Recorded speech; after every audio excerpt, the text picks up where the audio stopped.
before the microscopic germ, was understood to be a silent killer floating in the night air. Sickness was something far more visible. It had smell. The plague era taught us that death arrived not just with sudden fever or black pustules, but often heralded by an unsettling confluence of odors, a stench woven into the fabric of reality itself. In the sophisticated courts and crowded medieval cities, cleanliness was a concept reserved for wealthy private baths. Public hygiene was, charitably put, non-existent. Waste pooled in gutters that ran straight through marketplace arteries. Livestock mingled freely with humanity, and refuse built up a volatile cocktail that permeated every passing breath. To the casual observer of history, to us, the primary culprit seems to have been simply germs. But the medieval mind lacked this conceptual framework. Instead, they grasped at what was immediately present, what assaulted the senses, the air itself. They breathed in a world saturated with decay, and logically, they concluded that this foul atmospheric blend must be the source of all malady. Enter the concept of miasma. Miasma is perhaps one of humanity's most durable historical fallacies. It translates literally to bad air. It was a belief system so deeply ingrained that it dictated everything from architecture to ritualistic cleansing. The prevailing theory suggested that illnesses did not originate in bodily corruption, but rather were exhaled or suspended in the atmospheric gloom, a putrid vapor caused by decaying organic matter, stagnant water, and generally just enough human desperation to sour the atmosphere. To be sick was therefore to have inhaled a toxic breath of history. This misunderstanding elevated smell from a mere sensory input to an existential threat. The air became the primary antagonist. People didn't fear just the disease. They feared the air that carried it. It wasn't enough to simply stay home, because even inside your own walls, the accumulated scent of human life, of unwashed bodies, cooking fats, sweat, and poor sewage could supposedly render you vulnerable. This creates a remarkable psychological tension. One must constantly monitor their personal aura, attempting to scrub away any questionable odor that might suggest underlying corruption. The consequences of this airborne terror were breathtakingly creative, if utterly misguided. Every available aromatic resource was pressed into service as prophylactic defense. If the miasma was bad smells, then the antidote had to be even better, more potent, or at least dramatically offensive in a reassuring way. Incense burned incessantly in churches and private homes alike, attempting to burn away the theoretical taint of sin and death. Potpourri became fashionable, not merely for pleasant ambience, but as crucial respiratory defense gear. Wealthy citizens, desperate to prove their virtue and repel noxious vapors, might carry scented oils, or even small burners filled with expensive, exotic woods, a fragrant declaration that they were too refined too privileged by aroma to succumb to mere decay. This leads us to a profound level of societal paranoia. When the air itself is suspect, trust evaporates. If your neighbor's dwelling smells suspiciously alive, perhaps suggesting open sewage or merely poor cooking ventilation, it becomes suspicious. Is that scent an accident? Or is it asterisk spreading asterisk something? The line between normal urban filth and contagious atmospheric poison blurred into a nightmare of constant olfactory investigation. You lived in the knowledge that mere existence created potential airborne peril. The medieval cure for the miasma was rarely preventative medicine. It was often preemptive sensory overload. People believed that by assaulting their senses with overpowering, clean scents, rosemary, lavender, vinegar, citrus peel, they could literally cleanse their lungs and minds of the invisible poison. Imagine the sheer exhaustion required for a populace to dedicate so much mental energy simply to breathing correctly. Every deep inhalation was potentially weighted with deadly consequence. This initial confrontation with bad smells sets up a spectacular contrast with our own modern lives. Today, we operate under a scientific veneer that gives us confidence in filtered air, germ theory, and engineered sanitation systems. We complain of pollution, we fret over pollen counts. Yet, when stripped back to the psychological level, there is an echo of the miasma dread. When we panic about airborne irritants, smoke from a wildfire miles away, or particulates generated by traffic hundreds of blocks over, we are engaging in a vestige of that primal fear. The understanding that what you breathe can fundamentally determine your fate. The plague era forced people to confront their environment not as a source of life and commerce, but as an invisible matrix of potential toxins. They learned through painful experience that separation was survival. If proximity meant shared airflow, then distance became both a physical necessity and a powerful, albeit doomed, psychological comfort. Their understanding of airborne risk, that it could be carried by the wind or seep from a poorly sealed window, was remarkably intuitive, even if their theoretical explanation, bad smells, was catastrophically wrong. In essence, the first lesson taught by the plague was this: in times of profound uncertainty and massive death, the most abstract threats often feel like the most tangible. Before you understood what killed you on a cellular level, you understood that the breath you took was borrowed, precarious, and perhaps even poisoned by your own densely populated community. This initial misunderstanding, the lethal power attributed to scent, became the philosophical launching pad for an entire culture of morbid preparedness.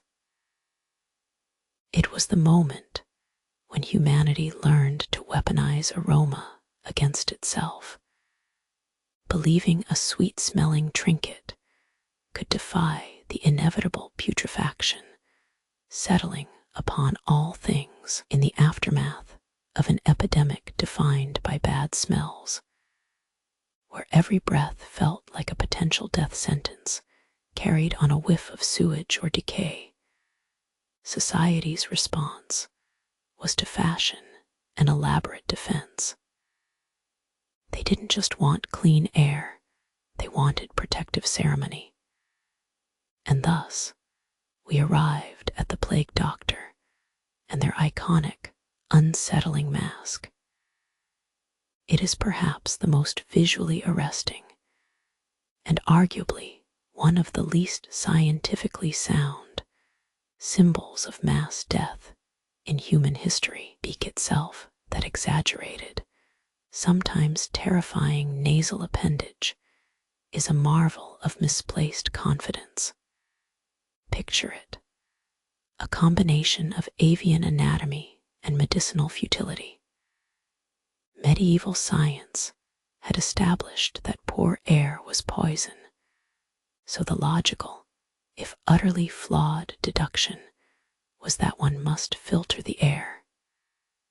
The resulting contraption, packed with scented herbs, spices, aromatic wood, and anything local enough to provide a divine whiff of denial, served as a portable, ornamental piece of hope. These masks were never purely functional, they were declarations. They announced, "I am here, I understand the threat, and I have bought my right to breathe through it." The sheer bulk and theatricality of them transformed the humble act of breathing into an event of powerful social status. Were they genuinely purifying? Perhaps not in any germ theory sense, but they created a profound psychological barrier, a ritualistic shield that allowed the wearer to navigate utter chaos while maintaining a veneer of professional dignity. But the meaning ran deeper than just spices and sinew. The plague doctor became an extension of institutional power, wielding not just diagnosis, but olfactory authority. Their very presence was meant to impose order on overwhelming biological collapse. When nature seems intent on dissolving social niceties, when streets fill with the dead and basic sanitation fails completely, the individual who can still afford elaborate accoutrements and scented pronouncements suddenly wields extraordinary power. These figures walked through a nightmare, embodying a blend of medicinal desperation and Baroque theatricality. They were simultaneously symbols of advanced knowledge, the painstaking accumulation of spice knowledge and botanical remedies, and utter pretense. The beak often obscures the lower face entirely, leaving only painted eyes visible, giving the wearer an unnerving sense of impassivity. It is this blankness that is most chilling, a professional emotional vacuum required to process death on such a scale. The necessity of these masks also created strange fashion mandates for all classes, reinforcing a preoccupation with external appearance and good smell. If bad smells killed, then only the expensive, noticeable good sense could confer immunity. This led not just to elaborate aromatics, but to a whole culture of artificial scenting. Exotic perfumes worn layered over sweat, musk blended into linens, and even personal scented poultices affixed to clothing. The bodies themselves became architectural showcases for one's ability to repel miasma. What these masks ultimately reveal is the deeply human tendency to aestheticize terror. facing something incomprehensible, a biological killer that ignores class, status, or virtue. Humanity seeks a visual language, a controllable symbol, to make it manageable. The beak became that symbol. It gave form to an invisible threat. It allowed the wearers and observers alike to ritualistically point at something asterisk, and say, "There is a protocol for this mess." Consider the inherent absurdity of the beaked mask. It makes breathing seem like a performance. One imagines the gasps and theatrical inhales through those confined spaces, turning every quiet movement into a drama. Yet, in that very absurdity lies its power. The plague was absolute, merciless, undramatic in its biology. Society responded with high drama, silks, beaks, arcane remedies, and mandatory exotic scenting. It was an effort to make the fatal orderly. The function of these great disguises suggests two things about human nature during crisis. First, that knowledge itself is deeply fragile. It can rely as much on expensive spices and learned ritual as it does on genuine understanding. Second, that in moments of ultimate vulnerability, people are profoundly drawn to authority, the person who knows the smells, and wears the proper protective regalia becomes an object of both desperate trust and profound suspicion. When the smoke clears and the dead stop arriving, the masks become relics. They stand as monument markers, not only to a deadly biological event, but to a profound intellectual limitation, a moment when fear dressed itself in fashion and gave us one of history's most wonderfully ridiculous pieces of protective gear. It was an act of genius paranoia, a spectacular failure that remains stubbornly illustrative. Survival is a brutalizing force. When the plague screamed through medieval cities, it didn't just steal lives, it dismantled belief systems and shredded social cohesion until nothing remained but raw, hysterical fear. And in that vacuum of terror, something predictable happened. Finger pointing became the primary currency. Faced with an invisible enemy, an illness without a discernible source, the human mind instinctively sought out a visible target. The mechanism was simple, brutal, and disturbingly constant throughout history. It is what we might call the scapegoat algorithm. The plague did not care about piety or parentage.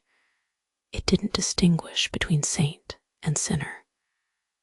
But when the screams started, the accusations began.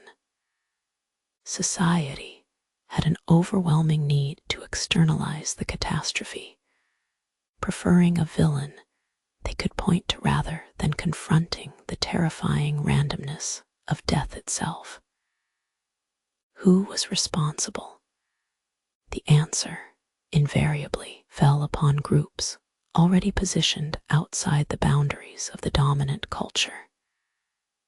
This pattern is not unique to the medieval era, but its sheer scale during the Black Death gives us a chilling case study in the psychology of mass panic.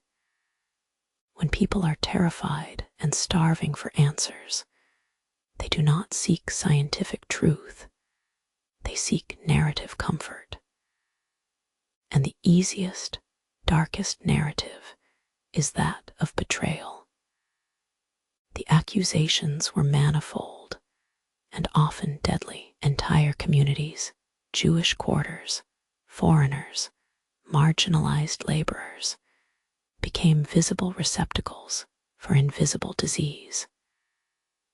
They were accused of everything from poisoning wells to harboring demonic influence. The charge was never based on evidence, only on proximity and difference. Simply because they smelled different, or ate differently, or lived in segregated neighborhoods, they became acceptable vessels for communal guilt. We see the swiftness with which civil law dissolved into murderous fervor. Neighbors turned against neighbors, not out of malice alone, but out of a desperate form of shared psychological defense. By identifying and eliminating another, the community briefly felt it had protected its own vital core.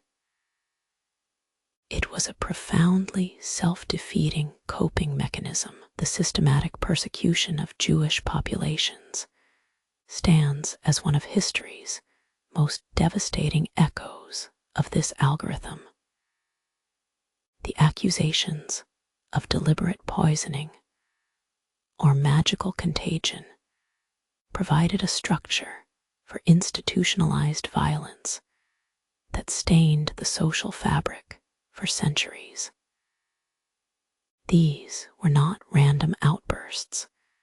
They represented a deeply embedded cultural panic, where the perceived survival of the entire group hinged on sacrificing segments of it. It is vital to understand this mechanism. Scapegoating functions as a psychological release valve. When facing death from an overwhelming biological force, humanity needs to believe that cause and effect are manageable. Blaming the outsider allows the survivors to reorganize their terror into understandable moral law. They brought it upon us. They must be stopped. But the algorithm, like any predictable social mechanism, was not immune to variation or adaptation. As fear waned slightly, or as some local authorities attempted to curb the tide of bloodlust, a struggle that often proved futile, the targets shifted and morphed. The accusations moved from religious minorities to political enemies, and sometimes even to scientific deviation itself. Anyone who questioned established dogma, anyone perceived as too prosperous, or anyone too different in thought became a potential fall guy. The plague's residue taught society a terrifying lesson about the flexibility of human cruelty. It proved that under extreme stress, ideological boundaries crumble faster than architecture. The shared danger, the miasma and the sickness, served only to strip away nuance, replacing reasoned suspicion with tribal certainty. It reduced complex moral dilemmas into simple binaries, us versus them. This section shows us the dark elasticity of human prejudice. The fear generated by plague was so immense that it overrode natural empathy, overriding basic principles of jurisprudence and decency. It transformed latent societal tensions already humming beneath the surface from economic disparity or political unrest into violent reality. The disease didn't cause the hatreds. It merely illuminated them with the brutal spotlight of mortal crisis. The lasting impact of this constant blaming cycle was a profound erosion of trust, an and an increase in social suspicion that would ripple through European society for generations. It cemented a pattern where shared trauma is metabolized into moral rigidity, making compromise feel like betrayal and differing opinion feel like treason. The survivors were not merely recovering from a biological attack, they were struggling to rebuild their relationship with one another, a relationship fundamentally fractured by the desperate whispers of blame. In essence, the Black Death taught them that survival often requires sacrificing the tenets of justice or compassion in favor of immediate collective safety. The greatest casualties were often not just those who died from the plague, but those whose lives and liberties were destroyed by the frantic, fearful hands of their own people, operating under the relentless pressure of a contagion that defied all understanding. This cycle of panic, blame, and subsequent purging remains one of the darkest truths about humanity. When faced with an enemy you cannot comprehend, you are far more likely to attack someone you can see. In the face of an enemy that defies understanding, an invisible pestilence arriving without warning and moving with terrifying speed, the human response is often not intellect, but commerce. Medicine, at its core, is a commodity built on hope, and when death strikes the masses, desperation doesn't just create tragedy, it creates a booming black market for delusion. This was the charlatan's gold mine. The pestilence didn't just kill, it simultaneously fostered an entire industrial complex dedicated to keeping people fatally occupied with their own cure. When legitimate science failed, and by science, we mean anything approaching consistent germ theory or effective public health policy, the vacuum was filled by salesmen, quacks, and mystics selling everything from prayers written on cured lizard skin to poultices made of ground unicorn horn. The belief in these remedies didn't stem from confidence. It stemmed from the primal terror that demanded a narrative, even if that narrative was pure junk science. If you could simply asterisk by asterisk your way out of dying, if you just purchased enough holy oil or exotic spice blend, it gave the illusion of control in an uncontrollable situation. The market for false hope became wealthier than any genuine trade route. The treatments prescribed were a dizzying, grotesque parade of questionable bodily modifications. There was the persistent and brutal practice of bloodletting, often administered until the patient was practically exsanguinated. They believed that by releasing bad humors or excess vital fluids, which were always readily available to drain away, they could somehow balance the body's internal chemistry and reject the invader. The poor, who had no other recourse but total surrender, endured these draining procedures, often suffering hemorrhagic shock before the actual plague symptoms even peaked. It was a truly catastrophic cycle of preventable medical trauma. Then there were the poultices and salves.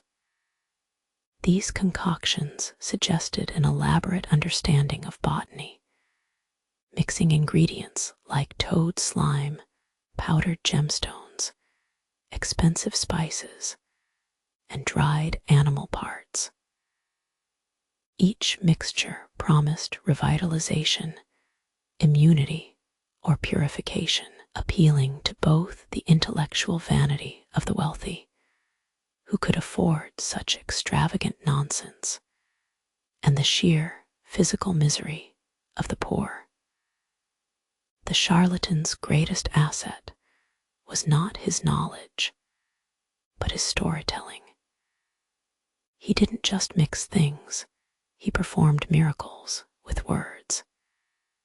He painted elaborate narratives around simple ingredients, transforming mundane herbs into antidotes against cosmic imbalance. The cure became less about biology and more about belief, the powerful confirmation that someone knew something asterisk. This created a profound systemic failure of knowledge. Medicine became inextricably linked to status.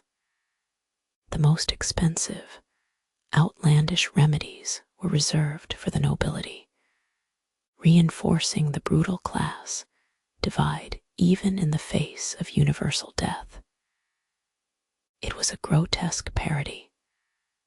While common folk might rely on burned pitch or hot vinegar, the aristocrats could afford tinctures imported from distant lands that promised spiritual cleansing alongside physical healing. The financial consequences of this medical charlatanism were staggering. Families sunk their remaining gold into procedures with zero chance of efficacy, paying sums that would sustain a small village for months, only to watch their savings vanish like smoke before the next fever spike. The pursuit of false hope did not just bankrupt individuals, it destabilized communities and eroded trust in all institutions, including religious authority and simple communal care. The medieval plague taught humanity a terrifying lesson. When faced with overwhelming existential threat, our immediate intellectual capacity to discern truth dissolves into a deep, desperate yearning for certainty. We trade rational skepticism for glittering promises. The charlatans thrived precisely because they understood this human vulnerability, the need to believe that the horror could be contained by a purchase, a poultice, or a ritual.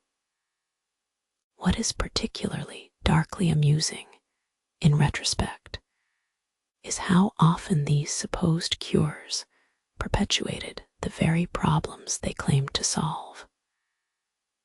By encouraging extreme bleeding, charlatans weakened blood systems. By advising reliance on exotic spices and imported materials, they promoted trade networks while ignoring fundamental principles of hygiene or quarantine that might have actually helped.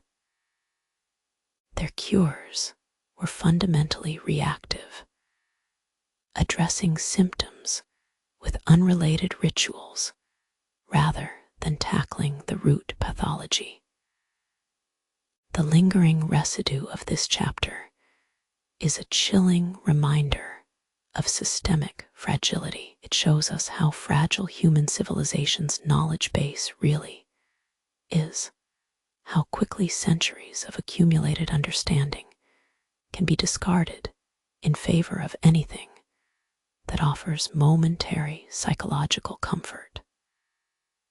The plague did not just test mortality, it tested our capacity for reasoned action, leaving behind nothing but desperation and the shiny allure of the quick fix solution. And while we might today laugh at tales of dragon's breath vapor or spiced urine as remedies, we must acknowledge the deeper parallel. Our modern society is still ruled by its own versions of charlatanism. The gold mine isn't just in medieval apothecaries. It remains in any domain where genuine understanding, be it scientific, psychological, or political, is too complex, too inconvenient, or simply too expensive for the average panicked mind to grasp.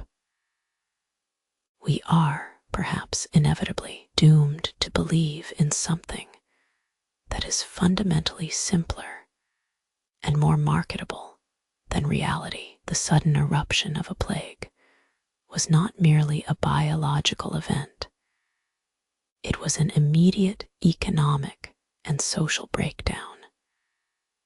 When the air grew thick with the rumors of pestilence, the first reflex of the ambitious, the powerful, and the wealthy was not resistance, it was retreat.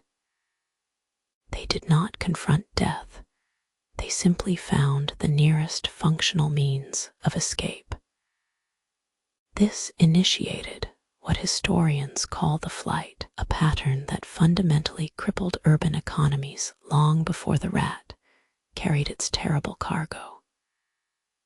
The cities themselves were finely tuned engines of commerce, built on density, shared air, and relentless interaction.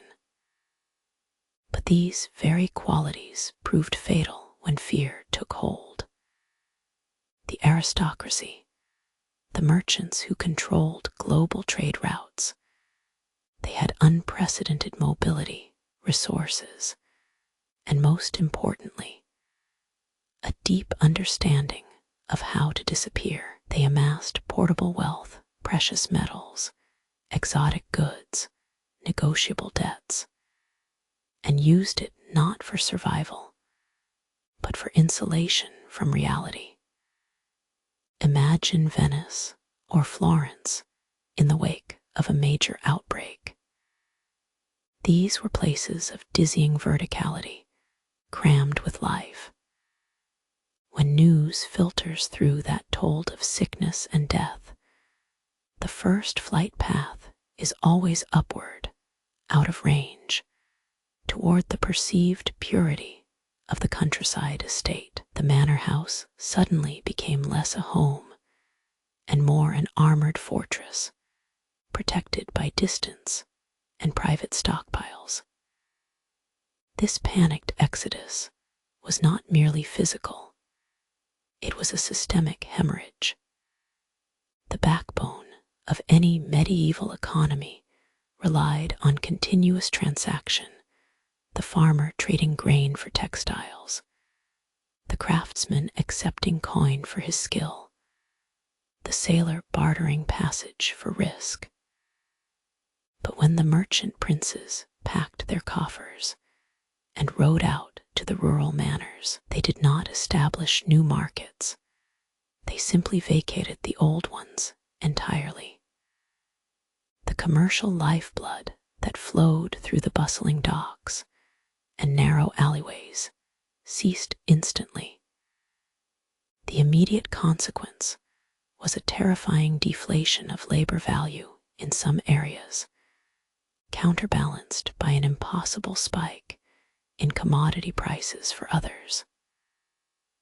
Suddenly, goods arrived at unimaginable premiums, yet the hands required to process them, the laborers, the porters, the dock workers, were often either hiding within overcrowded escape zones or had already succumbed to fever and despair. The rich found themselves stranded in a bizarre vacuum of wealth. They possessed all the capital, but none of the infrastructure.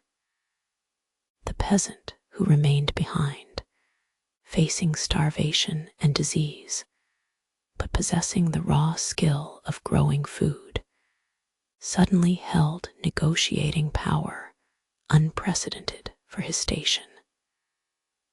Conversely, the great houses that had accumulated gold through centuries of trade watched their liquidity dry up as desperate necessity rendered currency meaningless. The rural areas did not become idyllic havens. They became zones of staggering desperation. The concept of escape dissolved into a brutal calculus of overcrowding and resource scarcity. Hundreds of carriages full of the elite, fleeing in terror, converged on outlying manors whose infrastructure was designed for limited self-sufficiency, not sudden, multi-family occupation by desperately resourceful strangers. These overcrowded havens quickly became breeding grounds for conflict, competition over fresh water, stored grain, and defensible perimeter space. The great landholders, the lords who theoretically ruled these scattered estates, were left in an impossible position. They had to manage their dwindling resources while simultaneously warding off panicked crowds whose very presence strained the remaining capacity of their limited stores. The power structure faltered not from plague victims alone, but from the logistical nightmare created by the survivors themselves. This economic panic was a silent revolution that unfolded far away from the charlatans and the plague pits. It undermined the established order, the deeply entrenched feudal system where land ownership dictated nearly every aspect of life. When the itinerant worker or the impoverished peasant could suddenly command resources simply by refusing to leave, the ingrained hierarchy was challenged with terrifying force. The result was a volatile, transient period of localized anarchy and extreme material contrast. On one hand, you had families whose carefully hoarded wealth afforded them luxury, even in ruin, fine clothing worn by those who never soiled their shoes or worked an acre of soil. On the other hand, there were the masses huddled outside the palisades, surviving on meager rations, realizing that their temporary survival granted a power they had never imagined possessing. The plague therefore functioned as a destructive economic catalyst. It did not merely kill, it momentarily shredded the complex threads of mutual dependency that held medieval society together. By forcing capital and population to confront each other outside the established mechanisms of commerce, on the desperate fringes of abandoned cities, or within overstretched manorial walls, it exposed structural vulnerabilities. The flight narrative confirms a simple, chilling principle. In times of existential collapse, money alone cannot buy security. True resilience belongs to those who command the most irreplaceable resource: functioning labor and essential supplies. Resources that were too often ignored by those fleeing toward perceived safety. We have spent the last few chapters dissecting the practical fallout of plague, the stench of miasma, the theatricality of the beak mask, the bitter residue of blame. We've seen how panic collapses society's most delicate structures: the economy, law, and personal trust. But what about the invisible architecture? The scaffolding built by faith, dogma, and the sheer cosmic reassurance that things make sense. When death arrived in waves, it didn't just kill bodies, it fundamentally interrupted belief. The medieval worldview was inherently structured around a meticulous understanding of divine order. Life had cause, effect, punishment, and ultimate redemption. The plagues were simply understood as deviations from this flawless mechanism, sins collected, divine accounting, performed with brutal efficiency. But when the death rate tipped into unprecedented territory, when communities fell silent before inexplicable biological horror, the established narrative buckled under the weight of pure randomness. This was not merely a bad harvest or a localized uprising. This was an existential affront to God's known schedule. We must consider the sheer intellectual labor required to maintain faith in such conditions. The church, the central pillar of medieval existence, suddenly faced paradoxes it could not reconcile with existing theology. How does one fit massive, indiscriminate mortality that seemed to claim pious and profane alike into a cosmic system where every life was meant to have divine purpose? It created an intellectual void, a theological rupture. The comfortable narrative that provided comfort for generations suddenly sputtered out like a damp candle wick. The plagues forced a crisis of faith far deeper than any sermon could touch. They challenged the notion of predestination itself, replacing certainty with agonizing ambiguity. Was this wrath? Was it judgment? Or was it simply an incomprehensible, random failure of divine plumbing? A celestial backwash that defied theological explanation. This is where the documentary tone must shift from sociology to theology.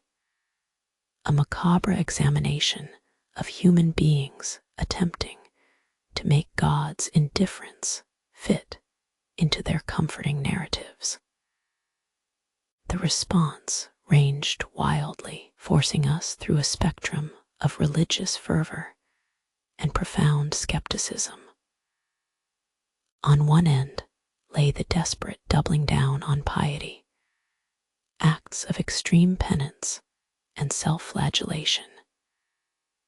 Groups would turn themselves into walking martyrs, believing that sufficiently painful suffering could divert the celestial wrath, or at least demonstrate sufficient devotion to merit divine favor.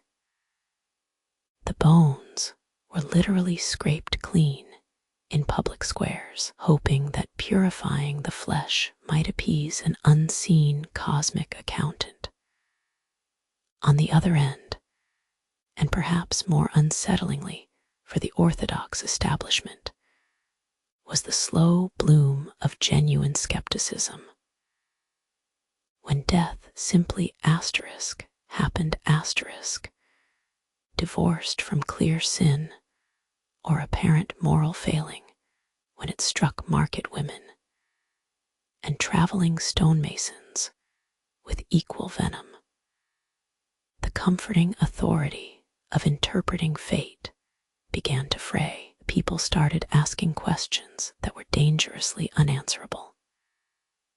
The established authorities, naturally, moved first to reinforce the old answers, blame must be found. Disorder means sin, therefore, penitence is required. But the vacuum created by divine silence allowed other theories, earthy, biological, and utterly non-spiritual, to creep into the discourse. The miasma theory, rooted in poor sanitation, was initially embraced precisely because it offered a localized, tangible culprit rather than an infinitely distant cosmic will. The plagues were thus not just biohazards, they were epistemological challenges. They dismantled medieval certainty and opened society to alternative modes of thought that would eventually give birth to the scientific revolution itself. The realization that things sometimes simply happen without discernible divine pattern or moral consequence was perhaps the most catastrophic and yet ultimately progressive outcome. The religious response eventually fractured into several movements. Those who retreated further into rigid doctrine, interpreting the plague as a purely spiritual filter meant to cleanse the faithful. Those who became ecstatic revivalists, demanding direct, immediate, miraculous intervention. And increasingly, smaller groups of thinkers beginning to notice patterns that defied simple moral judgment. They observed correlation, the link between standing water, waste accumulation, and illness, without requiring divine permission to validate it.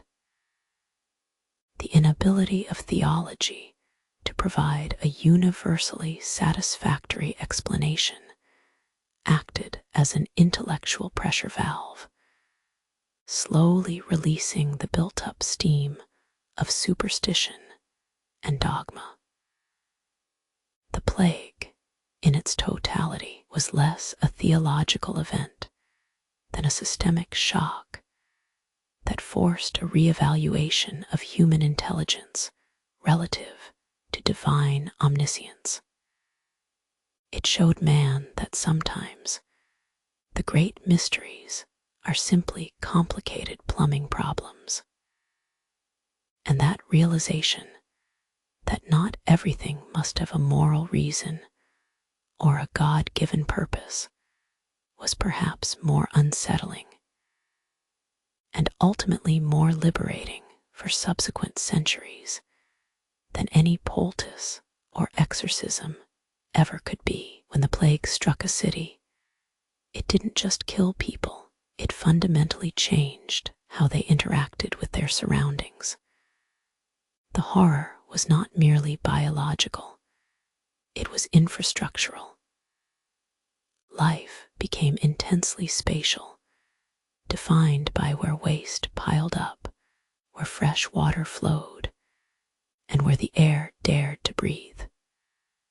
For centuries, sanitation was an afterthought, a localized concern handled by the poorest workers outside the city walls. Death, however, had a far more immediate, urgent agenda. Suddenly, the accumulation of human refuse, animal effluent, and unmanaged organic decay became not just an unpleasant reality, but a ticking biological time bomb, accelerating social collapse. This brutal necessity forced medieval populations into accidental progress, improving basic public health practices through pure, desperate terror. The initial reaction was one of overwhelmed paralysis. Streets grew impassable under the weight of sickness and death. Waste disposal systems failed, quickly becoming cesspools of disease waiting to erupt. The proximity of filth to habitation meant that every chore, from hauling water to shoveling animal droppings, was imbued with existential dread. This shared danger created an immediate, involuntary collaboration toward basic infrastructural overhaul. Sanitation shifted from being a luxury municipal concern to a matter of desperate survival. Consider the medieval sewer system itself. Many great cities possessed rudimentary drainage, often utilizing rivers or open gutters that carried waste downstream. Before the plague, these systems were frequently underfunded and poorly maintained, leading to backups and overflows that contaminated drinking sources. The relentless pressure exerted by mass mortality forced an immediate reckoning with flow rates, structural integrity, and choke points. Authorities, often panicked city councils armed only with desperate authority, were compelled to address drainage capacity in a way they previously had ignored. The plague accelerated the understanding of waste segregation. It made people acutely aware of the distinction between human excrement and usable natural elements. What was once considered simply trash suddenly carried the potential for catastrophic, deadly contagion. This realization drove early, unsanctioned efforts to manage refuse outside the main living areas, laying nascent groundwork for modern municipal garbage collection models. Furthermore, the disposal of the dead became a logistical crisis that birthed proto-public health practices. When death rates soared, bodies could no longer be individually attended to or buried in local cemeteries. The creation of mass plague pits and the organized removal of remains demanded an unprecedented level of coordination. Who dug them? Where were they placed? How was the surrounding land treated? This forced early grappling with concepts of contamination zones and public health boundaries. The sheer scale of death necessitated a reevaluation of resources that went far beyond simply managing burials. It required standardized methods for clearing contaminated areas, disinfecting common spaces, even if the actual germ theory was centuries away. The concept of quarantine, born in literal terror, began as an ad hoc defense against contagion, forcing communities to develop rudimentary barriers and regulated movement protocols. This isn't merely about digging ditches. It is about fundamentally changing the relationship between human settlement and its waste stream. Before, bad smells were attributed solely to noxious fumes or miasma. After, they became associated with tangible piles of putrefying matter, piles that, when controlled, allowed people to live closer together without immediately suffocating in their own refuse. The most dramatic changes sometimes involved water management, with contaminated sources becoming too prevalent. Desperate efforts were made to identify and protect clean springs, or establish more rigorous methods for boiling drinking water, even if these practices were often inconsistent and localized. These panicked attempts at purification represented a foundational leap toward public health engineering. Ultimately, the plagues forced an agonizing acceleration of basic civics. They compelled authorities and common citizens alike to pay unprecedented attention to practical details, keeping alleyways clear, regulating industrial runoff into water sources, and maintaining functional drainage channels. The progress was ugly, panicked, and driven by a profound fear of invisible death, but it planted essential seeds. When the immediate terror subsided and society began the slow climb back toward normalcy, these new critical infrastructures, the improved sewage lines, the designated refuse areas, the enforced concept of isolation remained. They were not built out of utopian idealization or scientific breakthrough. They were carved into existence by sheer survival instinct. The miasma theory was wrong, but the understanding that proximity to filth exponentially increased risk proved tragically accurate, providing a darkly educational blueprint for modern sanitation and urban planning. The preceding chapters have shown us how the plague attacked more than just the body. It invaded the architecture of belief, the structure of society, and even our nostrils.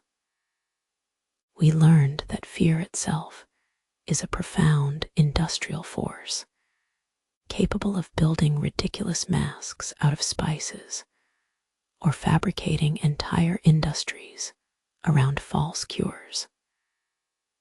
But perhaps the most visceral shockwave of all was not the disease itself, but the sheer, inescapable logistics of death. To live through plague meant to participate in an overwhelming spectacle of endings.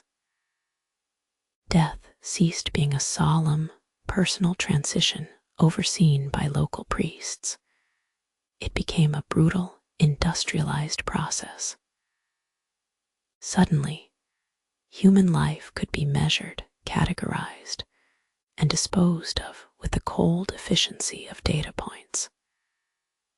The traditional rituals that defined civilization, the viewing, the formal wake, the consecrated burial in hallowed ground, they all dissolved into chaos. What replaced them was something far stranger: the body count industry.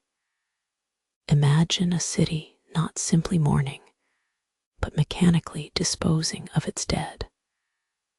Bodies piled high on makeshift carts, entire corners of the urban landscape dedicated to mass interment. The necessity of disposal trumped the sacred nature of burial rites. Cremation became industrialized, and plague pits, massive, shallow trenches dug outside city walls, became the ultimate symbol of collective despair. These were not merely grave sites, they were dumping grounds for human excess. The scale was impossible for the medieval mind to reconcile with proper piety. You simply could not keep pace. The spiritual weight of burying a single person, dedicating an act of focused reverence, vanished when you were faced with dozens, then hundreds, spilling out like spilled linens from every corner and dwelling. Survival required a morbid emotional numbness, a form of profound cultural desensitization. To cope, communities began treating the dead less like individual souls, requiring individualized passage, and more like raw material for sheer volume management. This wasn't merely an absence of ritual. It was the invention of new, profoundly dehumanizing logistics. The plague effectively turned death into a massive infrastructural challenge. Suddenly, sanitation workers, men who would normally handle only refuse, were thrust into managing human remains on a scale that defied previous experience. They became the first pseudo-public health workers dealing with biological and ritual waste simultaneously.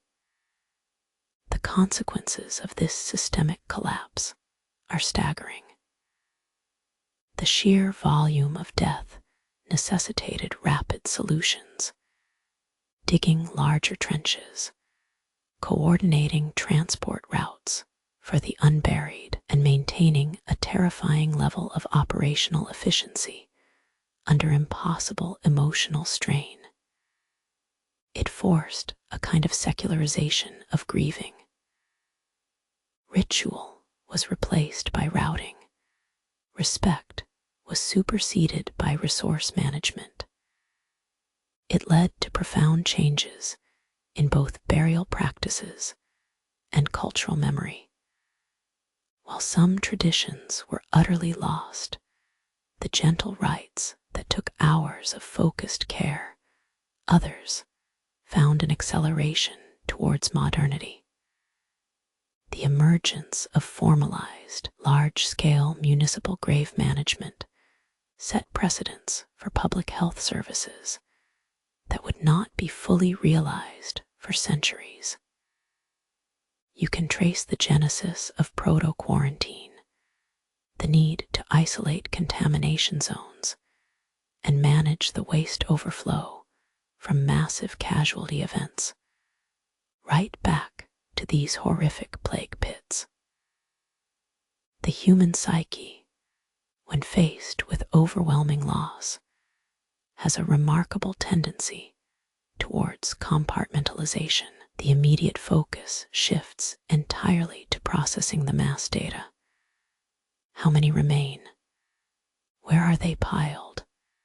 Which way is the current flow of death taking us?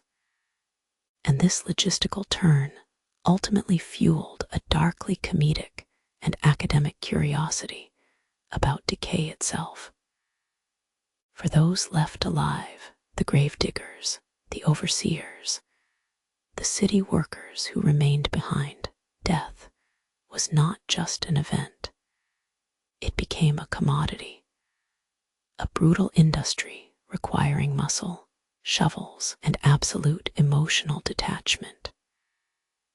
The experience cemented two conflicting ideas in the collective unconscious. First, that death is indiscriminate, reducing all people to fungible masses of decomposing flesh. Second, that even in the face of total societal collapse, systems, however macabre, will find a way to organize themselves. The body count industry was the most gruesome testament to this primal human need for order. It taught them, through blood and bone dust, that while belief systems could crumble and authorities might flee, physical geography always demanded management. The waste had to go somewhere.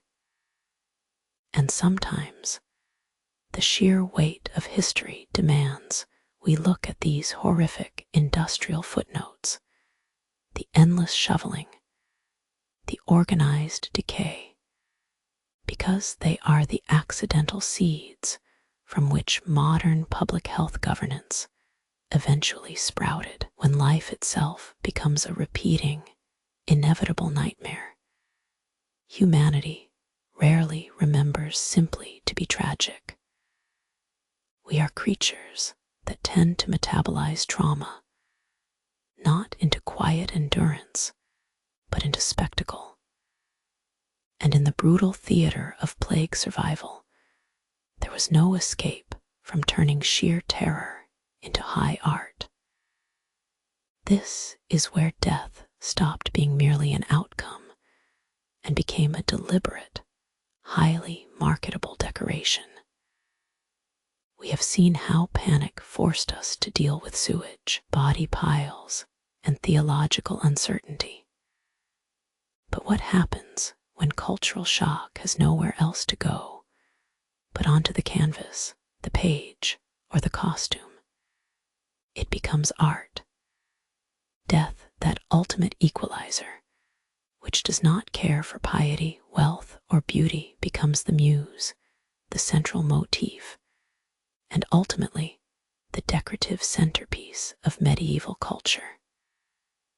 The first great artistic symptom of pandemic distress was certainly memento mori, or remember you must die. These are images that functioned less as mere decoration and more as extremely aggressive visual warnings. They served as stark reminders on altar pieces and illuminated manuscripts. Your piety means nothing. Your earthly comforts mean even less. The art didn't just depict death, it dictated the emotional calculus of survival, forcing the viewer to confront their own inevitable dustiness in the glow of a candle flame. But perhaps the most haunting and visually overdone manifestation was the dance macabre, or the dance of death. This motif captured the purest essence of pandemic dread, death as the great leveler. Picture it painted on tomb walls across Europe. Every single social class, from the crowned emperor to the peasant in the field, is linked hand in hand with a skeletal figure. They are all being marched away by the same relentless entity. The genius, and perhaps the terrifying genius of this art form, lay in its democratic vision of doom. It implied that no one was safe, not even those pillars of society who built cathedrals or held titles. This wasn't just decoration. It was a social equalizer carved in fresco. It provided a ritualistic narrative for the unthinkable chaos. If you couldn't control your destiny, at least you could visualize the universal pattern of its failure. The plague did not merely kill lives, it dismantled social hierarchies, and the art recorded that dismantling as if it were choreography. But as time moved on, and the initial shock began to calcify into historical memory, a third type of morbid art emerged, the hyper-stylized commemoration of suffering itself. We are talking about portraiture from this era, where death wasn't just represented metaphorically. It was almost actively cultivated. Imagine painted likenesses that deliberately emphasized signs of plague or exhaustion. It was as if the body, having been subject to immense trauma and neglect, found a way to transform its wounds into aesthetic attributes. The transition is staggering. From a desperate need for basic sewage engineering in Chapter 7 to commissioning art that fetishized putrefaction decades later. The human mind, facing an existential black hole, will always fill the void with pattern, narrative, and paint. This process of turning cataclysm into culture wasn't simply escapism. It was a highly sophisticated form of mnemonic survival. By embedding the horror of death into tangible objects, the beautiful, terrifying curve of a dance macabre fresco, or the chilling reminder on a memento mori panel. People ensured that the lesson would stick far longer than the stench in the air. The resulting cultural artifact was paradoxical. Art designed to teach piety and caution about death often ended up being treated as mere spectacle.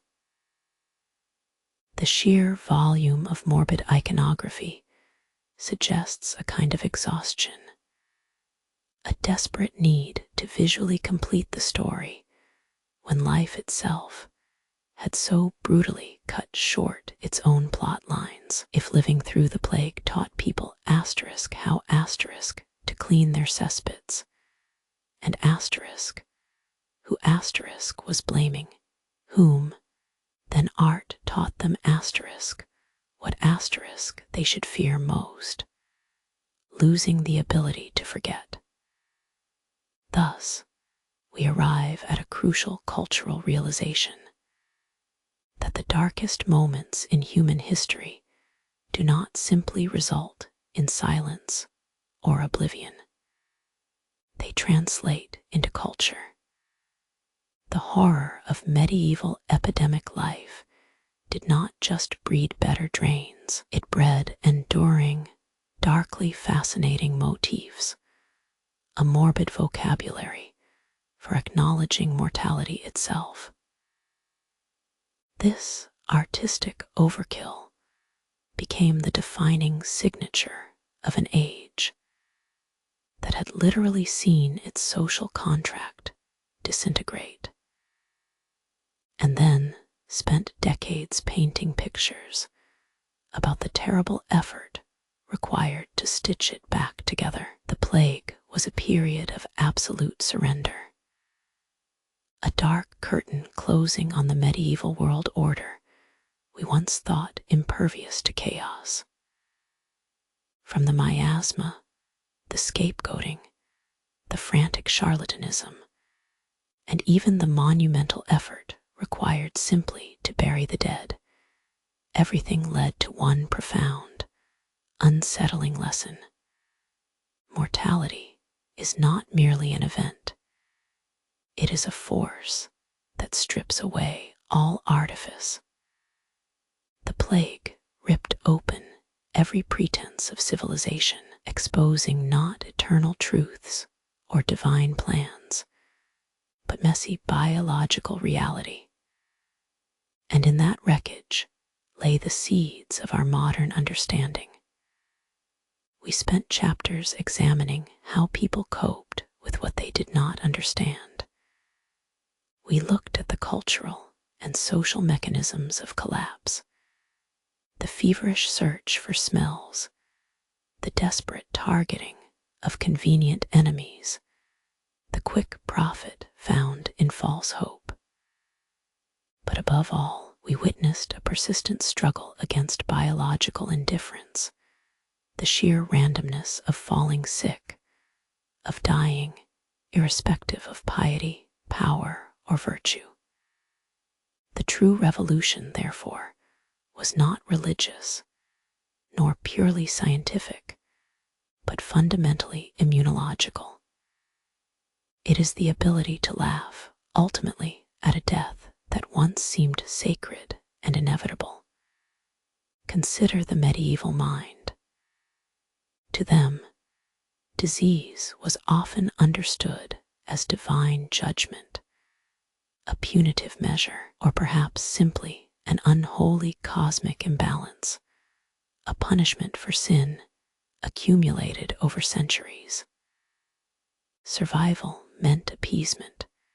It required ritualistic purity, elaborate atonement, and submission to perceived heavenly will. They were survivors defined by their spiritual debt. Our immune system is nothing of the sort. It does not care about your sins. It doesn't concern itself with the dictates of God or the political fallout from a fleeing duke. Its sole purpose is molecularly indifferent. Detect invader, mount defense, and attempt to return equilibrium. This biological mechanism represents one of humanity's most radical breaks with antiquity. When we talk about modern immunity, we are talking about a sophisticated, internalized military force capable of recognizing patterns, remembering threats, and deploying tailored biochemical weapons against microscopic invaders. It is the culmination of millions of years of relentless, unthinking survival, a process far removed from the moralizing pronouncements of stained glass saints. The laughter that accompanies our immunity, the dark humor we possess when confronting a serious threat, springs precisely from this shift in understanding. We no longer treat death as a spiritual mystery. We are taught to regard it, at least partially, as a predictable biological problem. The ability to categorize pathogen A, understand its transmission vectors, and anticipate the required countermeasures. That is where our historical victory lies. This progress, however, came with its own profound casualties, not of life, but of magical thinking. We had to dismantle entire frameworks built on speculation. We had to unlearn that a certain aroma meant divine wrath, or that rich spices could ward off contagion. The hard science demanded that we replace existential dread with empirical evidence. The struggle between miasma theory and germ theory perfectly encapsulates this shift. One posits an invisible atmospheric quality, a cosmic bad breath, as the source of affliction. The other names specific, microscopic culprits visible only through lenses powerful enough to distort reality. This transition from the macroscopic, poetic fear of bad air to the microscopic, precise understanding of bacteria required a brutal intellectual confrontation with our own imaginations. The result is modern health anxiety itself. We are constantly vigilant, perpetually tracking pollution levels, airborne particulates, and microbial risks. The medieval person feared what they smelled. We fear what we breathe, a much more technically sophisticated terror.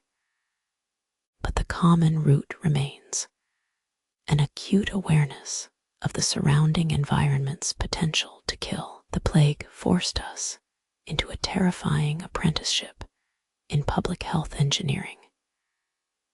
It demanded organized sanitation, proto-quarantine zones long before germ theory could explain why they worked, and an unprecedented level of civic cooperation merely to avoid being overwhelmed by waste. We learned that societal structure was inextricably linked to sewer flow, trash disposal schedules, and the management of human biological effluent. Ultimately, the plague's legacy is less about who survived or what art it inspired, and more about the durable, often grudgingly acquired infrastructure of modern life. Systems built not on divine favor, but on gravity, physics, and sanitation guidelines. It taught us, through sheer bloody terror, that human longevity depends as much on well-maintained aqueducts and organized refuse collection as it does on miracles or piety. We are the laughing survivors standing in our chemically sanitized, information-rich modern world. We laugh because we have successfully metabolized historical horror into empirical knowledge. We turn existential dread, the absolute threat of total systemic failure, into a set of manageable risks. The yearly vaccine dose, the filtered water tap, the flu shot flyer. The trauma has been packaged, scientifically explained, and therefore significantly diminished. And in that laughter lies both our greatest achievement and our deepest, most enduring vulnerability. The perpetual understanding that life is messy,